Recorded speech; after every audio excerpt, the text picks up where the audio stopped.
जिंदगी एक अभिलाषा है, पर क्या गजब इसकी परिभाषा है। जिंदगी एक अभिलाषा है, पर क्या गजब इसकी परिभाषा है। संवर गई तो तकदीर, बिखर गई तो तमाशा है। इसीलिए मेहनत से पढ़िए और मेहनत से तरक्की कीजिए। चलिए आज हम देखते हैं डीएनए प्रतिकृति की महत्व। डीएनए का फुल फॉर्म होता है डीऑक्सी न्यूक्लिक एसिड। केंद्रक में यानी कोशिका में केंद्रक होता है और केंद्रक में दो गो अम्ल होते हैं जिनको केंद्रकाम्ल कहते हैं। केंद्रकाम्ल दो प्रकार के होता है, एगो आरएनए और एगो डीएनए। आरएनए को फोटोकॉपी मशीन कहा जाता है हम लोग के शरीर का, और प्रोटीन फैक्ट्री भी कहा जाता है।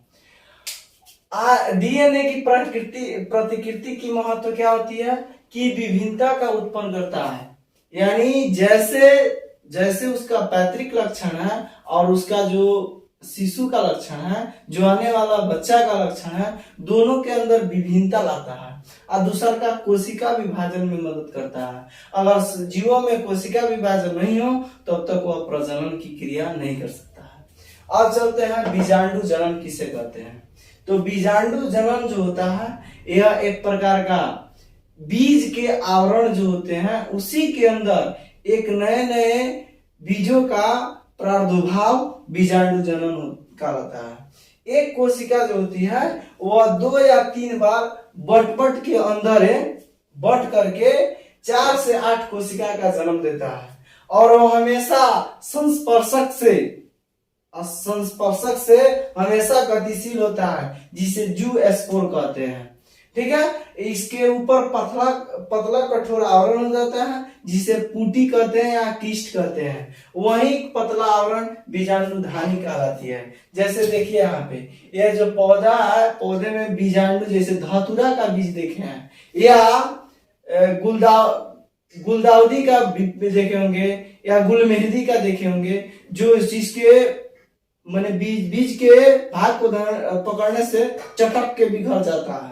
उसमें क्या होता है, जैसे धतूरा जो होता है जो गोखुर का बीज कहलाता है, वह उसमें काट रहते हैं। धीरे धीरे पहले वह एक प्रकार से आवरण बनता है। आवरण बनने से उसका आवरण जो होता है ऊपर वाला कठोर हो जाता है। कठोर होने के पश्चात पर्यावरण का वातानुकूलित प्रभाव के कारण पर्यावरण बदलते रहता है, जिसकी वजह से बीजांडु जो होता है धीरे धीरे सॉफ्ट हो जाते हैं और चटक जाते हैं। इस बीजांडु के ऊपर कवक का जाल बिछ जाता है जिसकी वजह से वह चटकने में मदद करता है और अलगे होकर नए बीजांडु अलग अलग हो जाते हैं। यह नए बीजांडु नवजात का फिर निर्माण कर देते हैं। समझे? अब हम लोग पढ़ेंगे लैंगिक जनन। लैंगिक जनन को इंग्लिश में सेक्सुअल रिप्रोडक्शन कहते हैं। जनन की वह विधि जिसमें नर और मादा युग्मक का मिलना आवश्यक होता है, यानी मेल गेमेट और फीमेल गेमेट दोनों मिलते हैं तो यह एक प्रकार का जो जनन होता है वही लैंगिक जनन कहलाता है। सबसे पहले हम जानेंगे पौधे में जनन, जिसमें नर और मादा दोनों मिलना जरूरी होता है, वह लैंगिक जनन कहलाता है। पौधे में जनन, पौधे का जनन अंग पुष्प होता है। पुष्प जो जनन का भाग होता है यह फल का निर्माण का कार्य करता है। फूल, इसके अध्ययन पुष्प का अध्ययन एंथोलॉजी कहलाता है। जिस शब्द में लॉजी लगा हो इसका मतलब होता है अध्ययन करना। पुष्प के 4 भाग होते हैं, बाह्य दलपुंज, दलपुंज। पहले बाह्य दलपुंज, दलपुंज, बाह्य दलपुंज, दलपुंज, जयांग पुमांग, जयांग पुमांग, जयांग पुमांग, बाह्य दलपुंज, दलपुंज, दलपुंज, बाह्य दलपुंज, जयांग पुमांग। बाह्य दलपुंज जो होता है हरा होता है। चलिए हम फूल में दिखाते हैं। देखिए ये फूल है, ये फूल का जो हरा भाग है यह बाह्य दलपुंज कहलाता है। नीचे वाला जो भाग है यह बाह्य दलपुंज, यह नीचे वाला भाग जो हरा है यह बाह्य दलपुंज कहलाता है। यह कली को सुरक्षा प्रदान करता है तथा शोभा बढ़ाने में मदद करता है। यह डेकोरेशन मशीन इसको कहा जाता है और कली को भोजन देने का कार्य यही करता है। अगर यह ना हो तो कली का भोजन नहीं होता है। अब कली फूल फुलाता है किसके कारण? फास्फोरस के कारण। फूलों में फास्फोरस की मात्रा अधिक होती है। अगर या फ्लोरोजेंस के कारण ही, फ्लोरोजेंस जो हार्मोन होता है जिसके वजह से फूल फुलाते हैं, अगर किसी व्यक्ति को अगर फास्फोरस की कमी है तो वह फूल का चाय बनाकर पी सकता है। ठीक है। बाह्य दलपुंज जो होता है हरा होता है या कली की सुरक्षा करता है। दूसरा क्या होता है, दलपुंज जो है लाल कलर के दिखाई दे रहा है, यह दलपुंज कहलाता है। लाल लाल का जो होता है यह दलपुंज कहलाएगा। हर एक पत्ती में, हर एक फूल में हर एक दलपुंज अलग अलग होते हैं। देखिए इसमें दूसरा कलर है, इसमें दूसरा कलर है। यह रंगीन होता है। ठीक है। यह कीटों को परागण के लिए आकर्षित करता है। कीट को कहता है आओ, बुलाता है और बुलाकर परागकरण मतलब बीज को बनने में सहायता करता है। और रात में खिलने वाले जो फूल होते हैं उनका दलपुंज उजला होता है। जो भी फूल रात में खिलने होते हैं, जैसे रात रानी, नाम है देखिए ना, रात रानी। रात रानी का जो दलपुंज होता है, ऊपर वाला भाग जो होता है वो उजला होता है। चमेली यह उजला होता है। जयांग, जयांग जो होता है मादा भाग होता है। यह 3 प्रकार से होता है, अंडाशय, वर्तिका, वर्तिकाग्र। अंडाशय, वर्तिका और वर्तिकाग्र 3 प्रकार के होता है जयांग। ठीक है। चलिए देखते हैं। यहाँ देखिए ये भी फूल का चित्र बनाया है, ये भी फूल का चित्र बनाया है। फूल में जो नीचे वाला डंठल भाग होता है उसे वृंत कहते हैं। यह जो ऊपर वाला मेन भाग जो होता है, ये भाग, इसको मादा भाग कहा जाता है। यही जो रंगीन भाग होता है वह दलपुंज कहलाता है, कलर वाला भाग। और जो नीचे हरा वाला भाग होता है, जो फूल के कली को भोजन प्रदान करने का कार्य करता है, वह बाह्य दलपुंज कहलाता है। इसमें विशेष रूप से जानेंगे, इसको इमेजिनेशन किए हैं। तो जो ऊपर वाला भाग होता है वर्तिकाग्र कहलाता है। देखिए सबसे पहले मादा जननांग जो होती है फूल में, या उसको जयांग कहते हैं। जयांग 3 प्रकार के होता है, अंडाशय, वर्तिका, वर्तिकाग्र। तो सबसे पहले वर्तिकाग्र होता है, उसके नीचे वर्तिका होती है और उसके नीचे अंडाशय होता है। तो वर्तिका जो होती है ऊपर वाले भाग, बीच वाले भाग को वर्तिकाग्र, ऊपर वाले भाग, बीच वाले भाग को वर्तिका और सबसे नीचे वाले भाग को अंडाशय कहते हैं। यहीं पे बीजों का निर्माण होता है अंडाशय में। यहाँ देखिए इसको जो पराग जो रहता है, पराग जो होता है सब में अलग अलग होता है। पराग छोटे छोटे होता है और चिपचिपा होता है। ठीक है। पराग जिसे गुफा में रहता है, जिसे आवरण से ढका हुआ होता है, उसे पराग कोश कहते हैं। और पराग जो होता है ना, पराग के छोटे छोटे कण पराग कण कहलाते हैं। जो छोटा छोटा उसके अंदर कण होते हैं उसे पराग कण कहते हैं। और जो कोश, कोश माने होता है, जैसे बैंक को हिंदी भाषा में कोश कहते हैं। यानी पराग कण जिस बैंक के अंदर रहता है, जो आवरण के अंदर रहता है, उसे पराग कोश कहते हैं।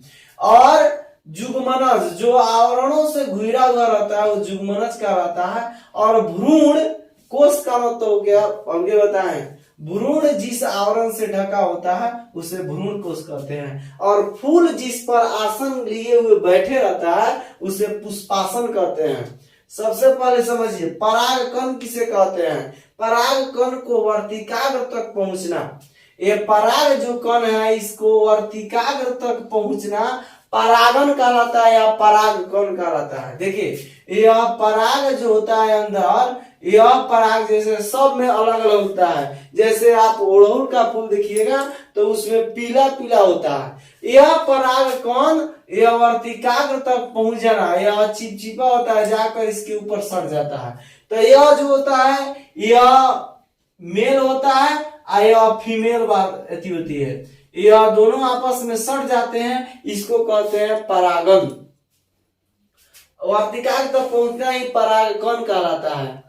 तो यह पराग कण जाकर ये पराग कण जो होता है मेल होता है, पुरुष का भाग होता है, यानी यह पुरुष का यानी नर भाग होता है। और वर्तिकाग्र जो होता है फीमेल पार्ट्स होता है। तो पराग कण जब वर्तिकाग्र तक पहुंच जाता है इसको परागन कहते हैं। परागन 2 प्रकार की होती है, पराग कण नहीं होगा, परागन कहते हैं। परागन, परागन कहते हैं। परागन की दो विधियां होती है, एक स्वपरागन, एक पर परागन। स्वपरागन मतलब स्व माने अपना, अपने आप से जो परागन हो जाता है वह स्वपरागन होता है, कहलाता है। और जब दूसरे किसी माध्यम की आवश्यकता के द्वारा, किसी माध्यम के द्वारा जो परागन होता है, कोनो जैसे पक्षी बैठेगा या सूक्ष्म जीव बैठेगा या कीट बैठेगा, उसके द्वारा जो होता है तो उसे पर परागन कहते हैं। स्वपरागन यह एक ही फूल में हो जाता है। जब वायु फूल को हिलाती है, यह वायु के द्वारा होता है, हवा के द्वारा। जब क्या होता है, कभी हवा बहता है तो ऊपर का पराग को से परागन अपने में झरकर वर्तिकाग्र पर जाके चिपक जाता है।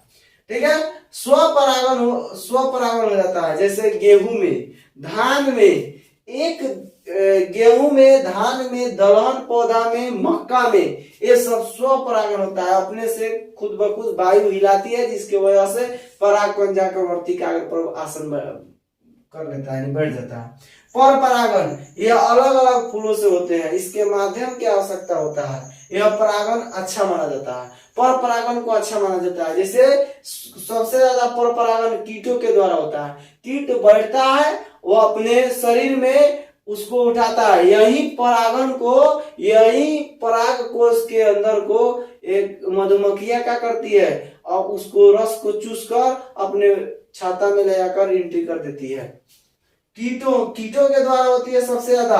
पक्षी के द्वारा, पक्षी जब बैठेगी तो उसका जो अति होता है, नीचे का पैर होता है, उसमें चिपक जाता है, वह जाकर वर्तिकाग्र पर बैठती है, तो यह एक प्रकार से परागन का कार्य कर देती है। वायु के द्वारा, जल के द्वारा, ये सब जो होती है यह परागन का माध्यम होती है। मुख्य परागन सबसे ज्यादा कीटों के द्वारा होती है। नोट में आप समझ लीजिए, कमल के फूल में भौरा के द्वारा परागन होता है। भौरा जो होता है भनभनाते रहता है, और भौरा के द्वारा ही कमल के फूल जो होते हैं परागन का कार्य करते हैं। सबसे बड़ा फूल जो होता है रेपलेसिया, यह हाथी के द्वारा परागन होता है। रेपलेसिया लगभग 20 केजी का फूल होता है। और आज के जमाना में हम लोग देखते हैं कभी कभी औरतें दूल्हा का परछावन करती है, तो आज के जमाना में रेपलेसिया नाम के पैथी से फूल से दूल्हा का परछावन करके मुंह पर फेंका जाए तो दूल्हा आराम से गिर जाएगा, समझे। तो रेपलेसिया जो होता है यह सबसे बड़ा फूल होता है हम लोग के धरती पर, और यह हाथी के द्वारा परागन किया जाता है। सबसे छोटा जो होता है वह बोल्फिया होता है, जो कीटों के द्वारा परागन होता है। फर्टिलाइजेशन देखते हैं, निषेचन, यानी फूलों में जब परागन हो जाता है उसके पश्चात निषेचन कैसे होता है। तो देखिए, जो प्रजनन में भाग लेते हैं, यानी लैंगिक प्रजनन में जो भाग लेते हैं उसे जाइगोट कहते हैं, यानी जो जुग्मक कहते हैं, गेमेट कहते हैं। गेमेट गलती, जो गेमेट होता है, नर जो लैंगिक प्रजनन में भाग लेते हैं उन्हें गेमेट कहा जाता है।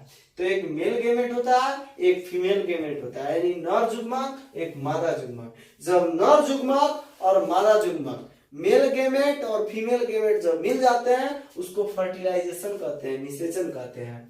सेम टू सेम यही प्रोसेस मानव में भी होता है, लेकिन थोड़ा हट के होता है। निषेचन की क्रिया अंडाशय में होती है। जो भी क्रिया होगी हमेशा अंडाशय में होगा। अंडाशय जो है यहाँ पे पाई जाती है, वर्तिकाग्र होती है, बीच वाला भाग वर्तिका होती है, और यह भाग जो होता है अंडाशय होता है, जो बड़ा रूप में फैला होता है। ठीक है, निषेचन की क्रिया अंडाशय में होती है, और परागन के फल स्वरूप दो नर जुग्मक अंडाशय में प्रवेश करते हैं। दुइये गो नर जुग्मक जो होता है परागन के द्वारा, इससे पूरा परागन की जरूरत नहीं होती है, इसमें दो गो परागन इसको आवश्यकता होती है। नर जुग्मक का दो गो परागकण इसे आवश्यकता होती है। दो नर जुग्मक का अंडाशय में ही प्रवेश करते हैं। पहले से ही 3 मादा उसमें अवस्थित रहती है। 3 मादा इस अंडाशय में पहले से अवस्थित रहती है। इसमें से दो परागकण जाके वर्तिकाग्र के माध्यम से वर्तिका में आता है, और वर्तिका के माध्यम से अंडाशय में आता है, और अंडाशय में तीनों मादा अवस्थित रहती है। तो नर जुग्मक और मादा जुग्मक, मेल गेमेट और फीमेल गेमेट दोनों मिलकर जाइगोट में बनाते हैं। और जाइगोट बनाने के पश्चात यह धीरे धीरे जाइगोट जो होता है यानी जुगमनज जो होता है, यानी दोनों परागकण जब जाकर तीनों मादा से मिलते हैं तो वह जुगमनज का निर्माण होता है। और जुगमनज धीरे धीरे बढ़ते बढ़ते यह भ्रूण का रूप ले लेता है, इम्ब्रियो का रूप ले लेता है और भ्रूण विकसित होकर फल बन जाता है। भ्रूण कोश में भ्रूण का भोजन मिलता है, भ्रूण कोश से ही भ्रूण का भोजन मिलता है। अगर भ्रूण कोश न हो तो बीज को भोजन नहीं मिलेगा। निषेचन के बाद फल का निर्माण होता है और जब भी फल का निर्माण होता है तो अंडाशय होता है और परिपक्व अंडाशय फल का रहता है। जब अंडाशय पूरा परिपक्व हो जाता है, पूर्ण रूप से फल फूल के तैयार हो जाता है तो उसी को क्या कहते हैं, अंडाशय कहते हैं। अंडाशय के बाहरी दीवारों को हम लोग छिलका कहते हैं। ठीक है, अंडाशय में उपस्थित बीजांड बीज का निर्माण करता है। अंडाशय में जो उपस्थित बीजांड होता है वह बीज का निर्माण करता है। इतना ही तक हम लोग जानते हैं। मिलते हैं नेक्स्ट शॉर्ट में, तब तक के लिए जय हिंद।